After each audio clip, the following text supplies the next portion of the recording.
அவங்க சில பேர் இருக்காங்க அந்த மாதிரி. மார்க் சக்கர்பர்க் ஃபேஸ்புக்கோட ஃபவுண்டர் அண்ட் சிஇஓ அவர் பேசும்போது அவர்கிட்ட 6 டிஷர்ட் 6 பேண்ட் தான் இருக்கான். அது சொல்லும் போது எப்படி இருக்கு, அவர் என்ன கார் வோல்க்ஸ்வாகன் ஓட்டிகிட்டு இருக்காரு.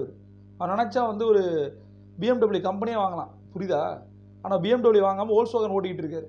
அப்போ அவர் ஒரு வாரன் பஃபெட்டை அவர் ஃபாலோ பண்ணுறாரு, புரியுதா? அது மாதிரி தான். இப்போ இதுக்கு நான் என்ன சொல்கிறேன்னா, முதல்ல ஒரு புரிதல் இருக்கணும். கேஷ் ஃப்ளோ எப்படி வருது, பணம் எங்கேருந்து வருது, அது எப்படி இன்கமாக மாறுது, இன்கம் எப்படி செலவாக மாறுது, இது மிக முக்கியமான பாயிண்ட். புரிஞ்சுக்க ட்ரை பண்ணுங்கள், சரியா? மில்லியனர்ஸ் பில்லியனர்ஸோட சீக்ரெட் சக்ஸஸ் என்ன தெரியுமா?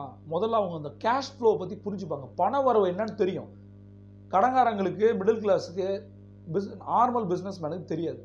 நம்ம நினைப்போம் நம்ம பண்ணிகிட்டே இருக்கோம், பணம் வந்துக்கிட்டே இருக்கணும், வராது. திரும்ப சொல்கிறேன், பணம் நின்றுச்சுன்னா நமக்கு நிறைய கமிட்மெண்ட் இருக்கும், நம்ம மாட்டிப்போம், புரியுதா? அதனால் இது ரொம்ப சீரியஸான விஷயமா எடுத்துங்க. முதல்ல புரிதல் தன்மையை கொண்டு வாங்க. கேஷ்